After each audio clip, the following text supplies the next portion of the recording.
ಹಾಗೆ ಈ ರಾಮ್ಜಿ ವಿರೋಧವಾಗಿ ಕಾಂಗ್ರೆಸ್ಸಿಗರು ತಮ್ಮ ಸ್ಟೇಟ್ಮೆಂಟ್ಗಳನ್ನ ತಮ್ಮ ಹೋರಾಟವನ್ನು ಮಾತಾಡ್ತಾ ಇದ್ದಾರೆ. ಅದೇ ಕಾಲಕ್ಕೆ ರಾಮ್ಜಿ ಇಟ್ಟಂಥವ್ರು ಇವರೆಲ್ಲ ತಮಗೆ ಭ್ರಷ್ಟ ವ್ಯವಹಾರ ಮಾಡಲಿಕ್ಕೆ ದಾರಿ ಆಗುವುದಿಲ್ಲ ಅಂತ ವಿರೋಧ ಮಾಡ್ತಾ ಇದ್ದಾರೆ ಅಂತ ಇವರು ಆರೋಪ ಮಾಡ್ತಾ ಇದ್ದಾರೆ.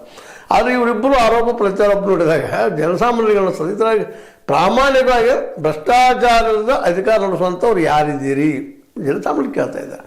ಯಾಕಂದ್ರೆ ಪ್ರತಿಯೊಂದು ಆಫೀಸ್ ಹೋಗ್ರಿ, ನೀವು ಸ್ಟೇಟ್ ಗೌರ್ಮೆಂಟ್ ಹೋಗ್ರಿ ಆಫೀಸ್ಗೆ, ಸೆಂಟ್ರಲ್ ಗೌರ್ಮೆಂಟ್ ಹೋಗ್ರಿ, ಅಲ್ಲಿ ದುಡ್ಡು ಇಲ್ಲದೆ ಯಾವುದೂ ಅಳಿಗಾಡೋದಿಲ್ಲ ಅನ್ನೋದು ಸ್ಪಷ್ಟವಾಗಿ ಕಂಡುಬಿಡ್ತಿರುವಂಥ ಲಕ್ಷಣ ಆಗಿಬಿಟ್ಟದ. ದುಡ್ಡು ಹೊಡಿದಿಲ್ಲಪ್ಪ ಎಲ್ಲ ಕಡೆ ಅಂತ. ಯಾಕಂದರೆ ಲಂಚ ಹೋದ್ರೆ ಎಲ್ಲಿ ಬೇಕಾದ್ರೆ ಹೋಗಿ ಎಲ್ಲ ಡಿಪಾರ್ಟ್ಮೆಂಟಲ್ಲಿ ಅಂದಾಗ ನೀವು ಒಬ್ಬರೊಬ್ಬರು ಇಬ್ಬರು ಟೀಕಾ ಮಾಡಿರಿ ಏನು ಅದು ಶುದ್ಧ ಆಗ್ತದನ. ಇದು ಹೋಗ್ಬೇಕಾಯ್ತಂದ್ರೆ ರಾಷ್ಟ್ರ ಮಟ್ಟದಲ್ಲಿ ಲೋಕಪಾಲ ಆಗ್ಬೇಕು, ಅತ್ಯಂತ ಕಠೋರ ಲೋಕಪಾಲ ಆಗ್ಬೇಕು. ಸುಮ್ಮನೆ ಹೆಸರಿಗೊಂದೇನೋ ಇವತ್ತು ನಮ್ಮಲ್ಲಿ ನೋಡ್ರಿ ಲೋಕಾಯುಕ್ತದ ಕರ್ನಾಟಕದಲ್ಲೇ ಹೆಸರಿಗೆ ಇಷ್ಟದಂಗೆ ಇದ್ರೆ ಅವ್ರು ಹಿಡಿತಾರೆ, ಪಾಪ ಪ್ರಯತ್ನ ಮಾಡ್ತಾರೆ, ಅವ್ರು ಯಾವ ಶಿಕ್ಷೆ ಇಲ್ಲ. ಎಲ್ಲ ಡಾಕ್ಯುಮೆಂಟ್ ಎವಿಡೆನ್ಸ್ ಕೊಡ್ತಾರೆ. ಸ್ಟೇಟ್ ಗೌರ್ಮೆಂಟ ತನಗೆ ಬೇಡದವ್ರಿದ್ರು ಆ್ಯಕ್ಷನ್ ತೊಗೊತದೆ, ಬೇಕಾದ್ರಿದ್ರೆ ಮುಂದೆ ಹಾಕೋದು ಹೋಗಿ ದಾಟಿಕೊಂಡು ಹೋಗಿ ಬಿಡ್ತದೆ. ಇಂಥದ್ದು ಎಲ್ಲ ಕಡೆ ನಡೆದ್ರೆ ಇದು ಒಂದೇ ಡಿಪಾರ್ಟ್ಮೆಂಟದ್ದಲ್ಲ, ಕೇಂದ್ರ ಸರ್ಕಾರ ಇರಲಿ ರಾಜ್ಯ ಸರ್ಕಾರ ಎರಡೂ ಕಡೆ ನಡೀತಾ ಇದ್ದ. ಈಗ ಇವ್ರು ಯಾರು ಸಜ್ಜನರು ಅಂತೇಳಿ ಅದಕ್ಕೆ ಏನೋ ನಮ್ಮ ಬೊಮ್ಮಾಯಿಯವ್ರು ಹೇಳ್ತಾ ಇದ್ದಾರೆ, ಇಲ್ಲಪ್ಪ ರಾಮ್ಜಿ ಬರ್ತಂದ್ರೆ ಕಾಂಗ್ರೆಸ್ಸಿಗರಿಗೆ ಕಳ್ಳತನ ಮಾಡೋಕೆ ಬಂದ್ ಆಕೈತಿ, ಅದಕ್ಕೆ ಅವ್ರದ್ದಂತ ವಿರೋಧ ಮಾಡ್ತಾ ಇದ್ದಾರೆ ಅಂತ. ಭಾಳ ಒಳ್ಳೇದ್ರಿ.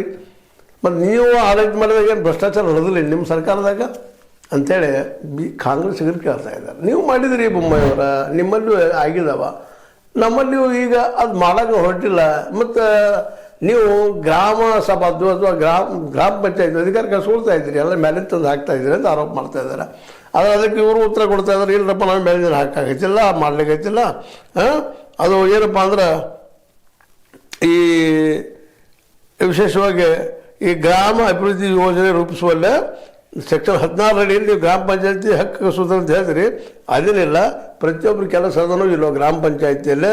ಮತ್ತು ಅದೇ ಕಾಲಕ್ಕೆ ಗ್ರಾಮ ಅಭಿವೃದ್ಧಿ ಯೋಜನೆ ರೂಪಿಸುವ ಹಕ್ಕು, ಯೋಜನೆ ಅನುಷ್ಠಾನ ಮಾಡುವ, ಎಲ್ಲವನ್ನು ದಾಖಲೆ ಮಾಡುವ ಮತ್ತು ಕೂಲಿ ಕೊಡುವ ಅಧಿಕಾರ ಗ್ರಾಮ ಪಂಚಾಯತಿಗಳಿಗೆ ಇಷ್ಟೆಲ್ಲ ಅಧಿಕಾರ ನೀಡಿದರು. ಕಾಂಗ್ರೆಸ್ ಅವರು ಏಕೆ ವಿರೋಧ ಮಾಡುತ್ತಿದ್ದಾರೆ ಅಂತ ಇವರು ಪ್ರಾಮಾಣಿಕ ಪ್ರಶ್ನೆಯನ್ನು ಮಾಡ್ತಾ ಇದ್ದಾರೆ. ನಮ್ಗೆ ಪ್ರಾಮಾಣಿಕ ಅನಿಸಿದ್ದಲ್ಲ.